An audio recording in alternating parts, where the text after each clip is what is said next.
मित्रांनो नमस्कार. मित्रांनो आपल्या यूट्यूब चॅनलवरती सर्वांचे सहर्ष स्वागत आहे. मित्रांनो आपण बरेच दिवस आपण पाहतोय की जेव्हापासून नवीन वर्ष सुरुवात झाली तेव्हापासून बकासूर फुल फॉर्ममध्ये आहे.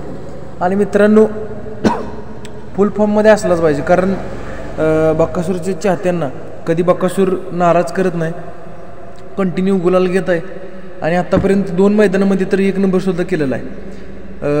लखनसोबत आणि सर्जासोबत 1 नंबर झालेला आहे. म्हणजे मित्रांनो वर्षाची सुरुवात तर एकदम परफेक्ट आणि सुंदर अशी झालेली आहे. परंतु मित्रांनो आता आपण ह्या व्हिडिओच्या माध्यमातून जाणून घेणार आहोत की बकासूरचं आगामी नियोजन कसं असणार आहे, नक्की कोणत्या मैदानामध्ये बकासूर आपल्याला पळताना दिसणार आहे. चला तर मित्रांनो व्हिडिओला सुरुवात करूया. मित्रांनो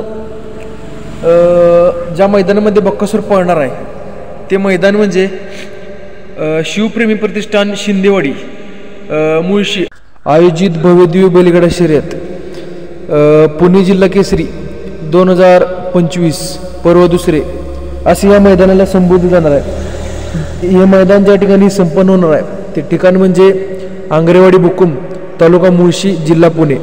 मित्रांनो भव्यदिव्य असं मैदान आहे ओपनचं, आणि ह्या मैदानामध्ये सबसेकातील बकासूर पाटील मित्रांनो सर्वांचा लाडका रुस्तुम हिंद केसरी दशम हिंद केसरी बकासूर आपल्याला उद्याच्या मैदानामध्ये 100 आणि 100% पळताना दिसणार आहे.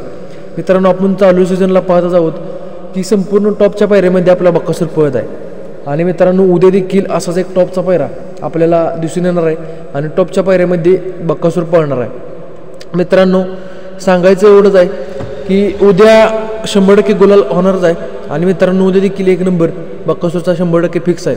मित्रांनो पायरा अजून फिक्स नाही, परंतु मित्रांनो टॉपचा पायरा आहे आणि दुपारपर्यंत पायरा तुमच्यापर्यंत नक्की पोहोचेल. मित्रांनो ह्या व्हिडिओच्या माध्यमातून तुम्हाला काय वाटतंय ते कमेंट करून नक्की सांगा, आणि व्हिडिओ कसा वाटला ते देखील कमेंट करा, लाईक करा, शेअर करा, सबस्क्राईब करा. धन्यवाद.